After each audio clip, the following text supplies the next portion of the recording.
Some people think that websites with editorial layouts are just dribble designs, form over function, not responsive, and impossible to code.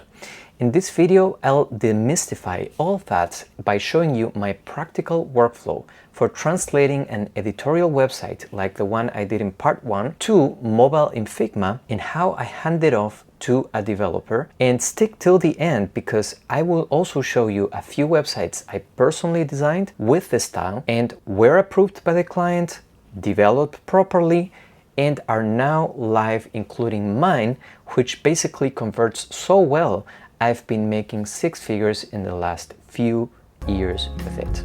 Let's go!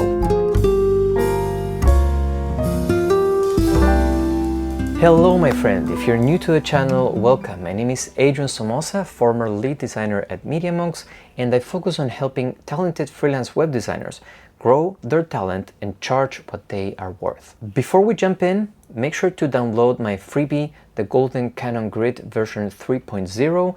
You'll also join more than 10,000 students in learning 5 secrets to compose beautiful websites with it. Link is in the description. Now let's answer some of your concerns. Concern number 1 is aesthetic versus cosmetic websites.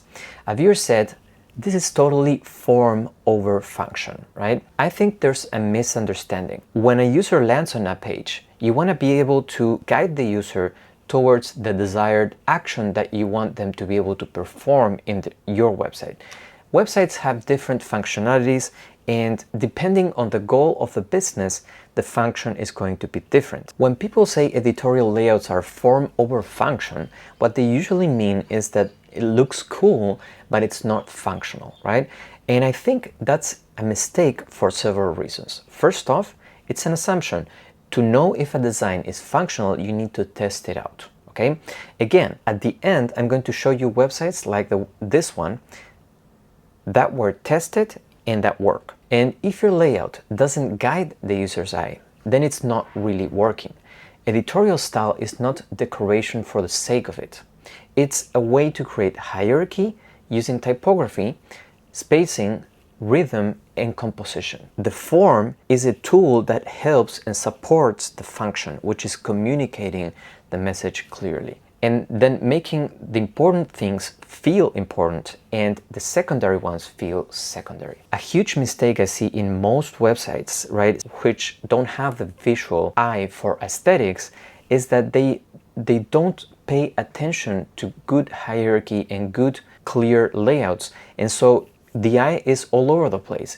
Everything is competing between each other and there's no clear visual journey. So that creates a lot of tension, a lot of cognitive load on the user, and it's not easy for the user to digest the content. So I believe editorial style layouts or Swiss minimal designs help conduct the user's eye to the important things first and the secondary things later. Concern number 2 was desktop first versus mobile first. I do desktop first, and here's why. To me, it's easier to simplify down than complexify up. Meaning, if you start with a desktop, then you can make the desktop version the most engaging, the most immersive, the most complex version of the website. And then stripping that down to a simpler version is much easier than doing it the other way around. It's easier to plan interactions and animations from a rich layout than from mobile, right? So I prefer desktop first. Now, concern number 3 was like, what's the process of making this an actual website, right? So my real process is this. First, I design desktop, then I translate to mobile, and then I do the handoff. Now, once it's coded, you can check where it breaks in between desktop and mobile and adjust with the developer, or sometimes, ideally, if the developer is good enough, she would be able to take care of the responsiveness themselves. So fill in the gaps between the desktop and the mobile version. Usually that is what happens when there's a good developer that you're partnering with. And sometimes it's just about doing some minor tweaks here and there in between breakpoints, just to make sure that things are resizing or reshuffling in the right way, in the right hierarchy order. don't worry, I'm going to show you, how I do this exactly in Figma coming up next. Concern number 4 was breakpoints. So my opinion, like I said, is don't obsess over 10 breakpoints, right? Don't obsess over all of the sizes for mobile and laptop and, tablet and all of that, right? I barely ever did 3 sizes, okay? And when I did three sizes, it was for a $1 million project for Adidas, okay? And we did, 100 screens for desktop, tablet, and mobile. Now, for small websites, for brochure websites, it's not really necessary. You can do the desktop version, the mobile version, that's it. And the sizes that I would recommend if you want to, be really sure, okay, are 9020 by 1080, which is full HD. That's the main desktop screen size that is used. It's 20% of the market as of today, I think. So that's the main default screen size that most people have nowadays in 2026. 1280 by 832 is a MacBook Air size. So only if budget allows, you can do that version of the website. And I'm going to show you how I would do it with this design that I did in the part 1.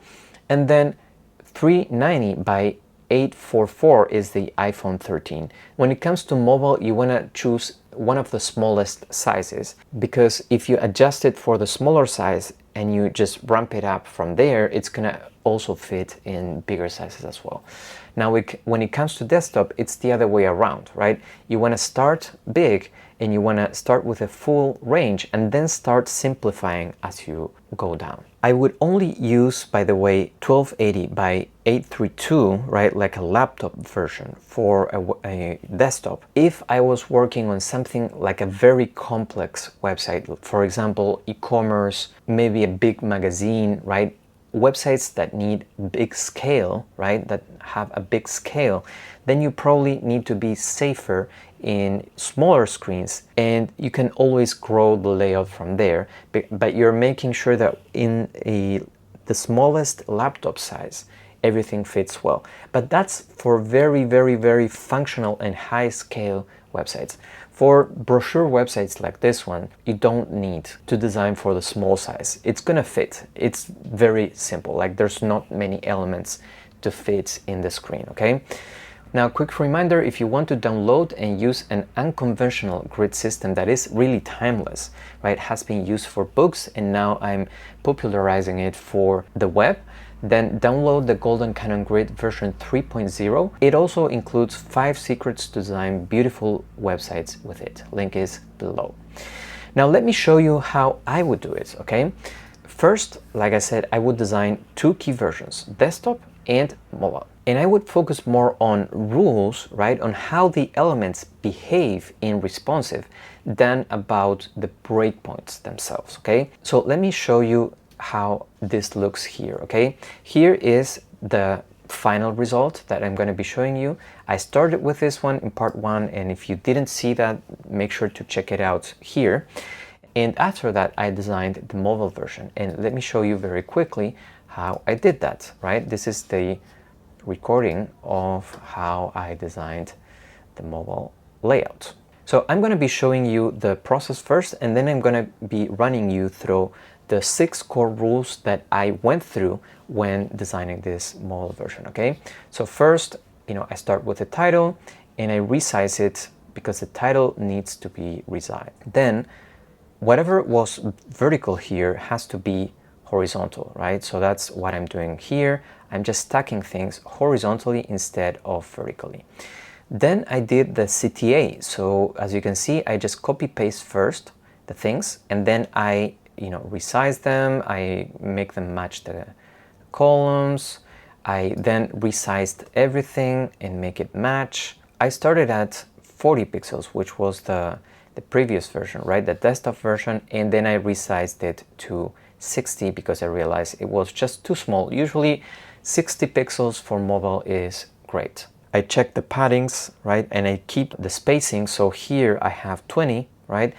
The space between, above and below, right, the padding above and below, it has to be, vertically centered with a CTA, so, that's why it's 17. I started with 4 columns, then you will see that I moved to 6 columns. Now I started adding the text, tried a different layout, but then I was missing the paragraph, right? So here what I'm trying to show you with this diagram is that, this was very noisy, right? Too much information between the logo and the important things here. This is just secondary things. So what I did instead was pushing the content to the right, and that creates, this path here, this white space path that guides the user between the logo and the image below and has nothing there to stop the visual journey, right? And this becomes more secondary. So that's something I like to do in mobile. Then I designed the nav. As you can see, I'm not including, right, all of the nav items. I'm just hiding them in an icon, okay? Because nav items in mobile are going to be hidden. Then I added the paragraph, right? And when I added the paragraph and I was like looking at this, it felt like very noisy. So here's another key thing, right? This is what I was explaining, right? I'm pushing the content to the right so that I can guide the user from the logo to the image. But this was too noisy. By the way, I had used 12 pixels here for the text. I don't know why. I honestly don't know why. It should be 16. So probably I would even go back to the desktop version and change that to 16. I don't know why I used 12. But anyways, I'm using 16 for the body copy, okay? And when I did that change, I realized, okay, this is just too much information for the hero of the mobile version.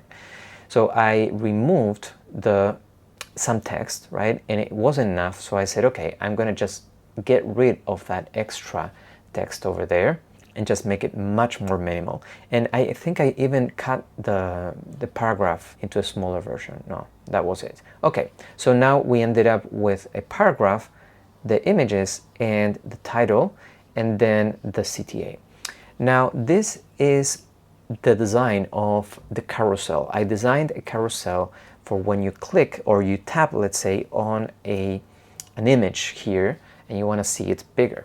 Now bear in mind here that I'm pushing both the image and the price list downwards so that it can be tappable. Then I added a small button just to close things and arrows to tap just to go on one direction or the other.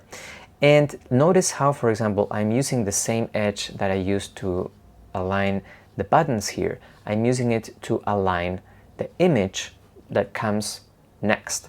But I am using it on the other side of the edge. So I'm pushing the buttons to the right of that edge and I'm pushing the image to the other side of the edge. So you can do that. You can use one edge and then push one thing on one side and the other thing on the other side. Then I said, okay, no, actually, what I want to do also is grab the main CTA and put it there as well, so that as they browse the carousel, they can tap directly on the CTA. So I did that and I kind of rearranged the layout to match. And then I said, okay, that white space above was kind of weird, so I started to resize a little bit the images, even though you have to be careful with this, but I just resized very little. And then I started designing the slides that come after that. And I realized, okay, maybe it's better to just create one option where you can do a full bleed image like this one, like the first one. So that's one option for the carousel. And then another one where you can do both, like 2 images, like a more square one and a more horizontal one. And then I said, okay, let me grab the other horizontal image and create the next slide, like the third one. And this is like let's say the end slide. But then I said, okay, these two coincide here. It's very, boring. So I kind of swapped the layout there. So you have a square and a horizontal, and here you have a horizontal and a square image. And so that way we create variation in the layout and it's not boring. Now, with that, I kind of rearranged a little bit the white spaces, and this is the final result, okay? So just to go over the decisions I made, nav items are usually hidden. That's rule number 1. Rule number 2, written content can be summarized or pushed down the page, okay? So you don't need to eliminate it, but you can push it down basically and have it under the main hero section, for example. You don't have to show everything at once. Number 3, layouts shift. So what's horizontal becomes vertical and what's vertical becomes horizontal. And then number 4, buttons and swipes are pushed down the page, down the layout for ease of access when you're trying to tap. Number 5, typography, okay? Titles are going to become smaller, paragraphs stay the same. So basically, you know, here I would use 16 pixels for everything. So basically I would change here, and it's something I realized just now, but I would just go about changing the paragraph on desktop. It should be 16. I think that's the main that's the best size now for, you know, the minimum size that you want to use for readability, and I would just keep the same text size for the paragraphs. And then CTAs can stay the same or potentially be bigger. I like a little bit bigger, so 60 pixels instead of maybe 40. And about the grids, right, I ended up using 6 columns. Why? Because you can push, for example, this paragraph to the right and divide this into thirds, right? So 1, 2, 3, and then use 2/3 for this paragraph, right? So you can't do that if you have just 2 columns or 4 columns, okay? So that's why I like to choose 6 columns to be able to create this 2/3 and 1/3 for the mobile layouts, okay? I like this type of layouts. Otherwise, everything is aligned to the same edge in mobile and it becomes super, super boring. So this way you can kind of maintain the spirit of the previous, you know, layouts that you were creating when you're pushing things to the right, right? Like this or like this. You can still do that in mobile in smaller sizes. Okay, now how can you hand off this to a developer? So ideally, you don't have to hand off to the client directly unless they already have a developer that they trust, okay? What I would do is preferably partner up with a developer that I trust and delegate the development of this website to that person. And you want to make sure that the developer matches your quality level. A 10 out of 10 designer with a 5 out of 10 developer and the quality drops. But if you two are at a similar level, you are going to push each other, okay? So the designer is going to push the developer to do more complex things. The developer is going to push the designer to do more complex things. So that's what you want to do, like partner up with someone that is at your same level and you can two push each other, okay? So what I actually deliver is the Figma file, clean and structured, the typography system, right, the type scale, the color system, the UI kit basics, right, button, links, icons, arrows, states, and simple behavior nodes. Not more than that. Let me show you very quickly how this looks like, okay? This is my process. So again, I started first with typography and I ended up, you know, just picking all the types and clarifying, for example, responsive to the size of the screen, but always round the size and avoid decimals. So I would clarify that as a little note. Then I would do the body and the CTAs, then pick the colors, right, and clarify, okay, I'm using brown for the CTAs, H1 and button outlines, and I'm using this, you know, beige for the main background and black for the main body, okay? So I would kind of clarify how I'm using each color in a simple note. Then I would just redo the grid with rectangles in an artboard for both desktop, mobile, and clarify the margins and the gutters, okay? So that's what I did here, okay? So margin 40, gutter 20 for desktop, margin 20 and gutter 20 for mobile, and the amount of columns, 12 and 6. Then some buttons and UI elements, you know, the deal, primary, secondary, and whatnot. You want to add also hover and active and all the states if you want. Or you can just see it with the developer. It's not a big deal, honestly. Then I added the mobile navigation, the cursor. I kind of pick all of the elements that I used. I add the spacing system, and I kind of rearranged the whole thing. And then I said, okay, for the grid system, I also added the margin, like a rectangle, like you can see there, like a red rectangle. And I also added the logo, just to have a complete summary of everything that I used. So this is the file that I would deliver to the developer. Of course, if the client wants the file, he can have it too, of course. He, she. Probably I would do this, or maybe I would just push this to a different page where there's like a, branding kits or UI kits, whatever you want to call it, brand styles, brand guidelines.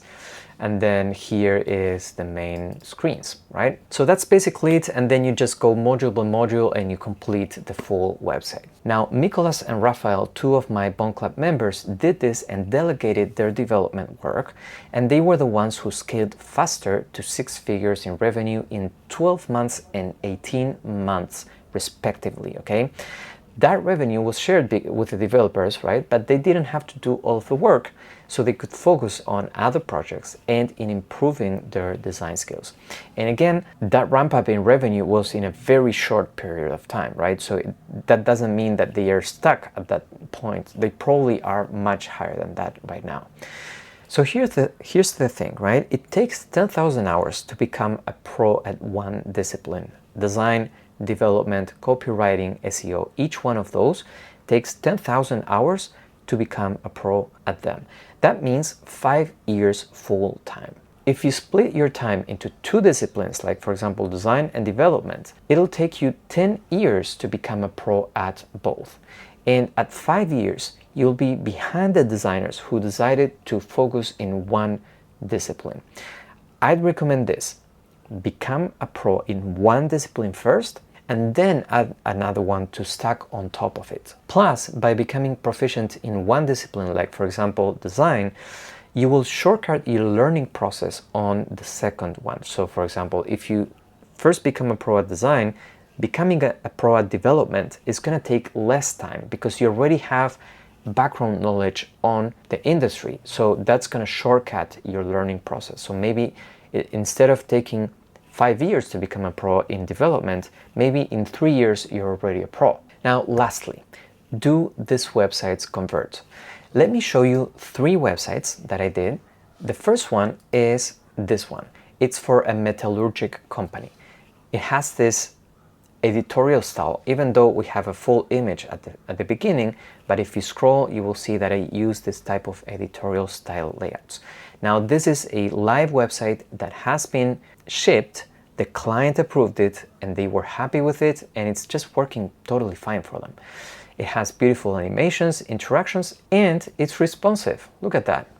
Beautiful, right? Look at this layout, right? And see how this behaves. Totally fine, right? So that's the type of developer that you want to get, right? The developer that can help you build this type of layouts properly, because it can be done, right? This is the mobile version, by the way, right? And I did this pushing to the side, right? Like I showed you in this design, I pushed the CTA here, this text, the ID, etc., right? I like this type of mobile layouts. Now, the other design I want to show you is this one. It's a little bit different, but has this type of editorial vibe, right? Where things are contained, right? And it's not just image text, right? The typical layouts that you see out there. And especially if you go to the history page, right? You will see how I use this editorial style layout here. And this, for example, was a 20K website. It's developed, it has beautiful, like small animations like the logo one, right? That you can see here, how the logo transitions from this to this version. These little lines here, the scroll here, and it works perfectly fine. But here's a website that I did measure because it's my website, right? So this is, again, it's an editorial style layout. simple typographic systems, images, things that are pushed a little bit to the right.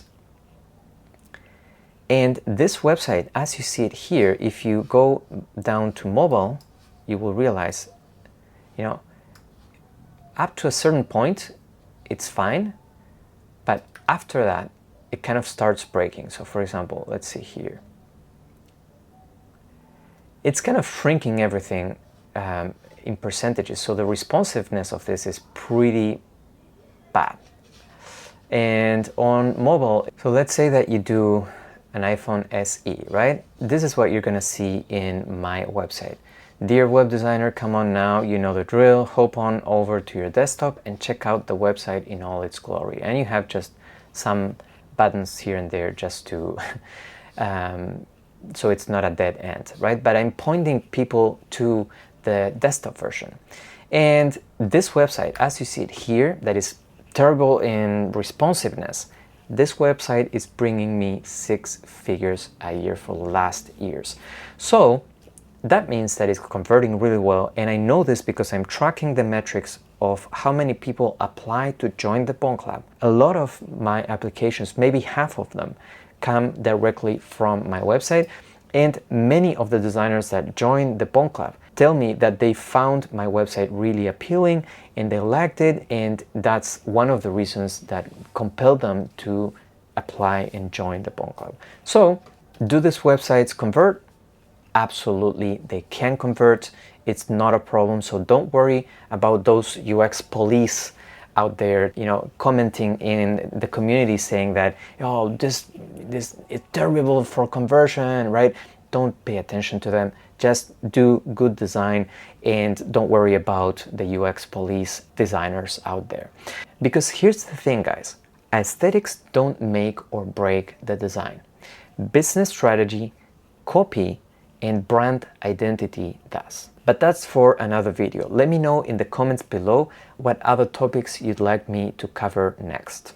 Now, if you want to keep improving your layouts with a timeless grid, make sure to download the Golden Canon Grid version 3.0 and join thousands of students learning 5 secrets to design beautiful websites with it. Link is going to be in the description. And if you're serious about growing your web design skills, as well as your business skills, and doing websites that convert and that you can actually turn into a paycheck, right?